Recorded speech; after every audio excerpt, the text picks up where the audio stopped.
നമസ്കാരം. എത്ര കരുത്തനാണെങ്കിലും ഓടി ഓടി ഒരു നാൾ കിതക്കും എന്ന് പറയാറുണ്ട്. എന്ന് പറഞ്ഞതുപോലെ തന്നെയാണ് മനുഷ്യൻ്റെ ജീവിതവും. എത്രയൊക്കെ കരുതൽ നമ്മൾ നമ്മുടെ സമ്പാദ്യത്തിൽ ഉണ്ടാക്കി വെച്ചാലും ഒരു പ്രായത്തിനപ്പുറം നമ്മുടെ ജീവിതത്തിൽ പണത്തിൻ്റേതായ ആവശ്യം വന്നേക്കാം എന്നല്ല, വന്നിരിക്കും. അതേപോലെ തന്നെ അയാൾക്ക് ആ സമയത്ത് വരുമാനം ഉണ്ടാവണമെന്ന് യാതൊരു നിർബന്ധവുമില്ല. ആ സമയം ഓവർകം ചെയ്യാൻ വേണ്ടിയിട്ട് സാധാരണക്കാരായ ആൾക്കാർ പ്ലാൻ ചെയ്തിട്ടുണ്ടോ എന്ന് നമുക്ക് നോക്കാം. നമ്മുടെ നാട്ടിൽ ഗവൺമെൻറ് ജോലിയുള്ള ആൾക്കാർ, അല്ലെങ്കിൽ അതുപോലെ വലിയ വലിയ കമ്പനികളിൽ പെൻഷൻ കിട്ടുന്ന തരത്തിലുള്ള ജോലിയുള്ള ആൾക്കാർ, ഇവർക്കൊക്കെ കൃത്യമായിട്ട് അതുണ്ട് എന്ന് പറയാം. അതായത് അവർ വാങ്ങുന്ന വരുമാനത്തിൻ്റെ ഒരു നിശ്ചിത വരുമാനമെങ്കിലും എല്ലാ മാസവും ജീവനോടെ ഉള്ളിടത്തോളം കാലം അവർക്ക് കിട്ടുന്നുണ്ട്. അതിൻ്റെ പേരാണ് പെൻഷൻ. പക്ഷേ സാധാരണക്കാരായ ആൾക്കാർ, പ്രവാസികളായ ആൾക്കാർ, ബിസിനസ്സുകാർ, ഇങ്ങനെയുള്ളവർക്കൊക്കെ ചിലപ്പോൾ നിലവിൽ നല്ല വരുമാനം ഉണ്ടാവും, അതനുസരിച്ചിട്ടുള്ള ചിലവുകളും അവർക്കുണ്ടാവും. ഒരു കാലം കഴിയുമ്പോൾ അവരുടെ വരുമാനം ഒറ്റയടിക്ക് സീറോ ആയി മാറുന്നുണ്ടാവും. ആ സമയത്ത് അവർ മാറ്റി വെച്ചിട്ടുണ്ടോ എന്നുള്ളതാണ് ചോദ്യം. അങ്ങനെ മാറ്റി വെച്ചിട്ടില്ല എന്നാണ് നിങ്ങളുടെ മറുപടിയെങ്കിൽ നിങ്ങൾക്കുള്ളതാണ് ഈ ഒരു വീഡിയോ. എന്താണ് SWP അഥവാ സിസ്റ്റമാറ്റിക് വിഡ്രോവൽ പ്ലാനിങ്? ഈ ഒരു കാര്യമാണ് നമ്മളിവിടെ പറയുന്നത്. നമ്മൾ മ്യൂച്വൽ ഫണ്ടിൽ എല്ലാ മാസവും ഒരു പൈസ അടച്ചുകൊണ്ട് ഇൻവെസ്റ്റ്മെൻറ്റ് ചെയ്യുന്ന SIP അഥവാ സിസ്റ്റമാറ്റിക് ഇൻവെസ്റ്റ്മെൻറ്റ് പ്ലാനിനെ പറ്റിയിട്ട് കുറേ പേര് കേട്ടിട്ടുണ്ടാവും. എന്നാൽ നമ്മൾ മ്യൂച്വൽ ഫണ്ടിൽ നിന്ന് എല്ലാ മാസവും ഒരു നിശ്ചിത പൈസ തിരിച്ചു വാങ്ങുന്ന ഒരു പ്രക്രിയ, അതിൻ്റെ പേരാണ് SWP. ഈ SWP എന്ന് പറയുന്ന ഒരു സംഭവം നമ്മളൊന്ന് മനസ്സിലാക്കേണ്ടത് ഇത്രയേ ഉള്ളൂ.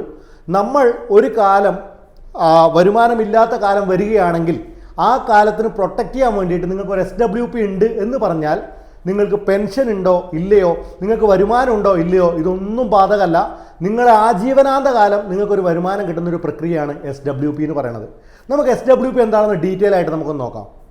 ആദ്യമായിട്ട് ഒരു മനുഷ്യൻ ഇന്നത്തെ അവസ്ഥയിൽ ജീവിക്കാൻ ഏകദേശം ഒരു മാസം ഒരു 50,000-60,000 രൂപ ഉണ്ടെന്ന് കൂട്ടുക. അയാളുടെ ജീവിതത്തിൻ്റെ ഒരു 60 അല്ലെങ്കിൽ 55 വയസ്സിനൊക്കെ ശേഷം ഒരു ഇപ്പോഴത്തെ ചിലവ് പോലെ അയാൾക്ക്, അല്ലെങ്കിൽ ഇപ്പോൾ ജീവിക്കുന്നത് പോലെ ജീവിക്കാനുള്ളൊരു സ്റ്റാൻഡേർഡ് മെയിൻറ്റെയിൻ ചെയ്യാൻ അയാൾക്ക് ഒരു മാസം ഒരു 1,00,000 രൂപയാണ് ആവശ്യം എന്ന് കരുതുക. ഈ വ്യക്തിയെ സംബന്ധിച്ചിടത്തോളം ആ വരുമാനം അല്ലെങ്കിൽ വരുമാനം ഉള്ള സമയത്ത് ഇൻവെസ്റ്റ്മെൻറ്റ് ചെയ്തുകൊണ്ട് ഈ ഒരു 1,00,000 രൂപ മാസാമാസം ഉണ്ടാക്കാൻ പറ്റുന്ന തരത്തിൽ പ്ലാൻ ചെയ്യാൻ പറ്റുമോ എന്ന് നോക്കിയാണെങ്കിൽ, ഞാനിപ്പോൾ ഒരു 5 വർഷമാണ്, അതായത് 55-ാമത്തെ വയസ്സിൽ റിട്ടയർമെൻറ്റ് സ്റ്റാർട്ട് ചെയ്യുന്ന രീതിയിൽ ചിന്തിക്കുന്ന ഒരാളാണ്. അയാൾക്കിപ്പോൾ നിലവിൽ 50 വയസ്സായി. അങ്ങനെയാണ് ഇനി അയാൾക്ക് 5 വർഷം മാത്രമേ സമയം ബാക്കിയുള്ളൂ.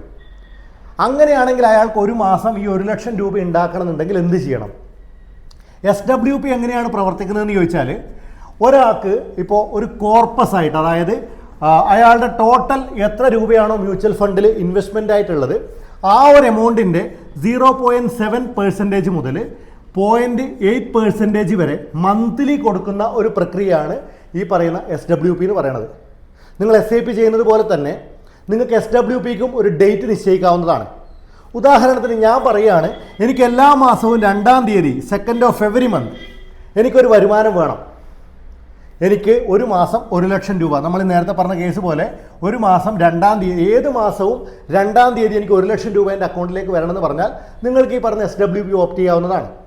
പക്ഷെ ഒരു കാര്യം മനസ്സിലാക്കുക, ഈ 1,00,000 രൂപ നമുക്ക് മാസാമാസം കിട്ടണമെന്നുണ്ടെങ്കിൽ നമ്മൾ ഈ പറയുന്ന ക്രൈറ്റീരിയ 0.7% to 0.8% എന്ന് പറയുന്നൊരു ക്രൈറ്റീരിയ നമ്മൾ നോക്കുകയാണെങ്കിൽ ചുരുങ്ങിയത് നമുക്കൊരു 1.25 crores എങ്കിലും കോർപ്പസ് ഉണ്ടാക്കിയാൽ മാത്രമേ നമുക്ക് ഈ പറഞ്ഞ സംഖ്യ മാസാമാസം എത്താൻ പറ്റുള്ളൂ. ഈ ഒരു സംഖ്യ ഉണ്ടാക്കാൻ നമ്മൾ ഈ പറയുന്ന കാറ്റഗറിയിൽ എത്ര രൂപയാണ് മാറ്റി വെക്കേണ്ടത് നമുക്കൊന്ന് നോക്കാം. നമ്മൾ 55-ാമത്തെ വയസ്സിൽ റിട്ടയർമെൻറ്റ് ചിന്തിക്കുന്ന ഒരു വ്യക്തിയെ പറ്റിയിട്ടാണ് ഇവിടെ പറയുന്നത്. അയാൾക്കിപ്പോൾ വയസ്സ് 50 ആയിരിക്കട്ടെ. അങ്ങനെയാണെങ്കിൽ ഇനി അയാൾക്ക് ബാക്കി ഉണ്ടാവുന്നത് വെറും 5 വർഷമാണ്. പ്രത്യേകിച്ച് നമുക്ക് ഈ കാറ്റഗറിയിൽ വേണമെങ്കിൽ പ്രവാസി സുഹൃത്തുക്കളെയൊക്കെ കൂട്ടാൻ പറ്റും. കാരണം ഗൾഫിൽ പോയി കുറേ കാലമായിട്ട് കുടുംബത്തിന് വേണ്ടി പണിയെടുത്തുകൊണ്ടിരിക്കുകയാണ്. അങ്ങനെ പണിയെടുത്ത് അവസാനം തിരിച്ചു വരാറായി, അല്ലെങ്കിൽ ആരോഗ്യമൊക്കെ കുറച്ച് പ്രശ്നങ്ങളായി, ഒരു 50 വയസ്സൊക്കെ ആകുന്ന സമയത്ത് ഇനിയും ഒരുപാട് കാലം വിസ റിന്യൂ ചെയ്ത് കിട്ടില്ല എന്നൊക്കെ ഒരു തോന്നലൊക്കെ വരുന്ന സമയത്താണ് അവനവൻ്റെ പേരിൽ ഇൻവെസ്റ്റ്മെൻറ്റിനെ പറ്റി പല ആൾക്കാരും ചിന്തിക്കാറുള്ളത്. അങ്ങനെയൊക്കെ ആണെങ്കിൽ നിങ്ങൾക്ക് ഇനി ഒരിക്കലും ഈ 1,00,000 രൂപയിൽ എത്താൻ പറ്റില്ല എന്നൊന്നും ചിന്തിക്കേണ്ട. വേണമെങ്കിൽ നിങ്ങൾക്ക് പറ്റും. പക്ഷേ അതിനുവേണ്ടി നിങ്ങൾ വലിയൊരു സംഖ്യ മാസാമാസം മാറ്റിവെക്കേണ്ടതായിട്ട് വരും. 1,72,000 രൂപ ഒരു മാസം നിങ്ങൾ മാറ്റിവെച്ച് 5 വർഷം നിങ്ങൾ കണ്ടിന്യൂ ചെയ്താൽ നിങ്ങൾ നാട്ടിൽ വന്ന ശേഷം എല്ലാ മാസവും 1,00,000 രൂപ വെച്ച് നിങ്ങൾക്ക് ഉണ്ടാക്കിയെടുക്കാൻ പറ്റും. ഇനി ഇത് തന്നെ ഒരു വ്യക്തിക്ക് 45 വയസ്സാണ് ആയിട്ടുള്ളത്, അയാൾക്ക് 10 വർഷത്തെ സമയം ഇവിടെ കിട്ടുന്നുണ്ടാവും. ഈ 10 വർഷം നമുക്ക് സമയം കിട്ടുന്ന ഒരാളാണെങ്കിൽ ഒന്ന് ആലോചിക്കുക, അയാൾക്ക് വെറും 56,000 രൂപ ഒരു മാസം മാറ്റിവെച്ചാൽ ഈ പറയുന്ന സംഖ്യയിലേക്ക് അയാളുടെ കോർപ്പസിനെ വളർത്താൻ പറ്റും. നിങ്ങളൊന്ന് ആലോചിച്ച് നോക്കുക, വെറും 5 വർഷത്തെ മാറ്റം ഇത്രയും വലിയൊരു സംഖ്യയിലേക്കുള്ള മാറ്റമായി മാറി. ഇനി നമ്മൾ ഇതേ കാര്യം തന്നെ 45 വയസ്സല്ല, അയാൾക്കൊരു 40 വയസ്സേ ആയുള്ളൂ എന്ന് കൂട്ടുക. അങ്ങനെയാണെങ്കിൽ അയാൾക്ക് 15 വർഷം സമയം കിട്ടും. ആ വ്യക്തി ഒരു മാസം 22,000 രൂപ മാറ്റിവെച്ചാൽ അയാൾക്ക് ഒരു മാസം 1 ലക്ഷം രൂപ വെച്ച് ഉണ്ടാക്കിയെടുക്കാൻ ഒരു ബുദ്ധിമുട്ടുമില്ല. ഇനി നമ്മൾ ഇതിനെ ഒന്നും കൂടി താഴെ കൊണ്ടുപോവാണ്. ഈ വ്യക്തിക്ക് 35 വയസ്സേ ആയിട്ടുള്ളൂ, പ്ലാൻ ചെയ്യുന്നൊരു വ്യക്തിയാണ് എന്നിരിക്കട്ടെ. അങ്ങനെയാണെങ്കിൽ 20 വർഷം അയാൾക്ക് സമയം കിട്ടും. അയാൾ ഒരു മാസം 9,800 രൂപ മാറ്റിവെച്ചാൽ അയാൾക്ക് ഈ പറയുന്ന 1 ലക്ഷം രൂപ എല്ലാ മാസവും അയാൾക്ക് 55 വയസ്സാകുമ്പോൾ കിട്ടുന്ന ഒരു കാര്യത്തിലേക്ക് അയാൾക്ക് എത്തിക്കാൻ പറ്റും. ഇനി ഇതേ കാര്യം തന്നെ 30 വയസ്സുള്ള ഒരാളാണ്. അങ്ങനെയാണെങ്കിൽ അയാൾക്ക് 25 വർഷം അയാൾക്ക് ഇതേപോലുള്ളൊരു സമയം കിട്ടുമെങ്കിൽ അയാൾക്ക് 4,700 രൂപ മാസം മാറ്റിവെച്ചാൽ അയാൾക്ക് ഈ പറയുന്ന കാര്യത്തിലേക്ക് എത്താൻ ഒരു ബുദ്ധിമുട്ടുണ്ടാവില്ല. ഇനി നമുക്ക് ഒരു കാറ്റഗറി കൂടി കാണാം. 25 വയസ്സിൽ ഇൻവെസ്റ്റ്മെൻറ്റ് സ്റ്റാർട്ട് ചെയ്യാൻ ഉദ്ദേശിക്കുന്ന ഒരു വ്യക്തി, അയാൾക്ക് 30 വർഷത്തെ സമയമുണ്ട്, ഗവൺമെൻറ് ജോലിയും കാര്യങ്ങളൊന്നും കിട്ടിയിട്ടില്ല, പക്ഷേ ജോലി ഉണ്ടെങ്കിൽ അയാൾക്ക് ഒരു വരുമാനം അതിൽ നിന്ന് മാറ്റിവെക്കാൻ വേണ്ടിയിട്ട് ഈ 1 ലക്ഷം രൂപ എത്തിക്കാൻ പറ്റുമോ എന്ന് ചോദിച്ചാൽ വെറും 2,200 രൂപ ഒരു മാസം മാറ്റിവെച്ചാൽ അയാൾക്കും ഈ 1 ലക്ഷം രൂപ 55 വയസ്സാകുമ്പം ജീവിതകാലം മുഴുവൻ ഉണ്ടാക്കിയെടുക്കാൻ വേണ്ടി സാധിക്കും. ഇനി SWPൻ്റെ പ്രധാനപ്പെട്ട സവിശേഷതകൾ തീർന്നോ എന്ന് ചോദിച്ചാൽ തീർന്നിട്ടില്ല, ഇതൊരു തുടക്കം മാത്രമാണ്. ഇപ്പോൾ നമ്മൾ നേരത്തെ പറഞ്ഞു മാസം 1 ലക്ഷം രൂപ നമുക്ക് ഉണ്ടാക്കിയെടുക്കാൻ പറ്റും എന്ന് പറഞ്ഞു. അത് മാത്രമാണോ ഇതിൻ്റെ സവിശേഷത എന്ന് ചോദിച്ചാൽ നമുക്കൊന്ന് തിരിച്ചു വരാം. ഇവിടെ നമ്മളൊന്ന് ആലോചിക്കുക, ഒരു കമ്പനിയുടെ ഒരു BAF ഒരു എക്സാമ്പിളായിട്ടാണ് പറയുന്നത്, ബാലൻസ്ഡ് അഡ്വാൻറ്റേജ് ഫണ്ട് എന്നാണ് അതിൻ്റെ പേര്. 1 കോടി രൂപ 2004 നവംബർ 5-ാം തീയതി ഇൻവെസ്റ്റ് ചെയ്തൊരു വ്യക്തി, ആ വ്യക്തി 75,000 രൂപ ഒരു മാസം എന്ന കണക്കിൽ ഈ പറയുന്ന 2004 മുതൽ 2025 വരെ 2025 ഓഗസ്റ്റ് വരെ ആ വ്യക്തി പിൻവലിച്ചിട്ടുണ്ട് ഓൾറെഡി. ഒന്ന് മനസ്സിലാക്കുക, 75,000 രൂപ വെച്ച് ഇത്രയും കാലത്തെ പിൻവലിക്കുന്ന ഒരു എമൗണ്ട് ആ വ്യക്തിയെ സംബന്ധിച്ചിടത്തോളം 1.85 കോടി രൂപയാണ് അയാൾ ടോട്ടലായിട്ട് പിൻവലിച്ചിട്ടുണ്ടാവുക.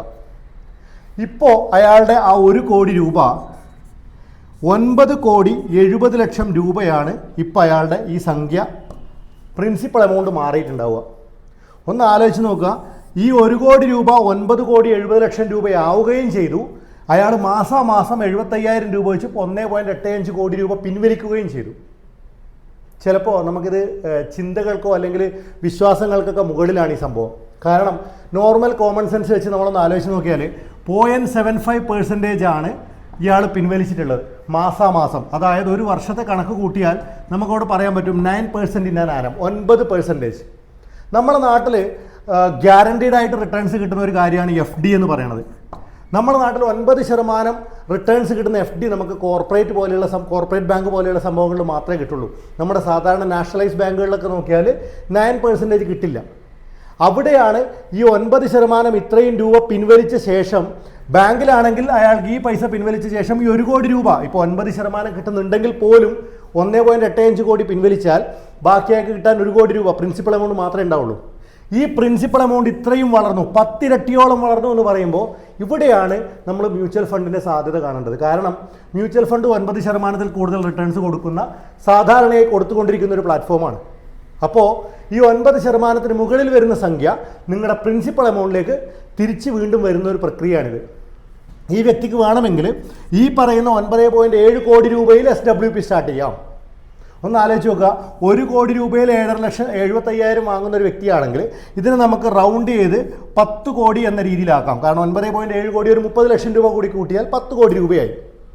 അങ്ങനെയാണെങ്കിൽ ഈ വ്യക്തിയുടെ മാസം ഇനി പിൻവലിക്കാൻ പറ്റുന്നത് 75,000-ന് പകരം 7.5 ലക്ഷം രൂപ അയാൾക്ക് ഓരോ മാസവും പിൻവലിക്കാൻ ഈ പറഞ്ഞ SWP സഹായിക്കുന്നുണ്ടാവും. ഒന്ന് ആലോചിച്ച് നോക്കിയേ, 1 കോടി രൂപ നമ്മൾ ഇൻവെസ്റ്റ് ചെയ്യുന്നു, മാസാമാസം നമ്മൾ വരുമാനം മേടിക്കുന്നു. ആ വരുമാനം മേടിച്ച് നമ്മൾ അത്യാവശ്യം നല്ല രീതിയിൽ തന്നെ ജീവിക്കുന്നു. അതിനിടയിൽ നമ്മുടെ പ്രിൻസിപ്പൽ എമൗണ്ട് ഇത്രയും വളർന്നു നമ്മൾ മനസ്സിലാക്കുന്നു. ആ എമൗണ്ടിൽ വീണ്ടും ഒരു SWP കൊടുക്കുമ്പോൾ ഈ 1 കോടി രൂപ ആകെ ഒറ്റത്തവണ ഇൻവെസ്റ്റ് ചെയ്ത വ്യക്തിയെ സംബന്ധിച്ചിടത്തോളം ഈ വരുമാനം വാങ്ങിയ ശേഷം മാസാമാസം 7.5 ലക്ഷം രൂപ വെച്ച് കിട്ടുകയാണെങ്കിൽ സുഹൃത്തുക്കളെ, ഇതൊന്നും വലിയൊരു തലവേദനയില്ലാതെ സാമ്പത്തികമായിട്ട് നമുക്ക് ഒരു പ്രശ്നമില്ലാത്തൊരു റിട്ടയർമെൻറ്റ് ജീവിതം നമുക്കുണ്ടാവും. മാസം 7.5 ലക്ഷം രൂപ റിട്ടയർമെൻറ്റിൽ നിങ്ങൾക്ക് ഇന്നത്തെ കാലത്ത് കിട്ടുന്ന ഒരു വ്യക്തിയാണ് നിങ്ങളെങ്കിൽ ഉറപ്പിച്ച് പറയാം, നിങ്ങൾക്ക് നിങ്ങളുടെ കുടുംബത്തിൽ ഒരു പ്രശ്നവും അല്ലെങ്കിൽ സാമ്പത്തികമായിട്ടോ അല്ലെങ്കിൽ മക്കൾ നോക്കുന്നില്ല എന്നുള്ള പ്രശ്നങ്ങളൊന്നും തന്നെ വരാൻ ഒരു സാധ്യതയില്ല. പ്ലാൻ ചെയ്യേണ്ടത് നിങ്ങളാണ്.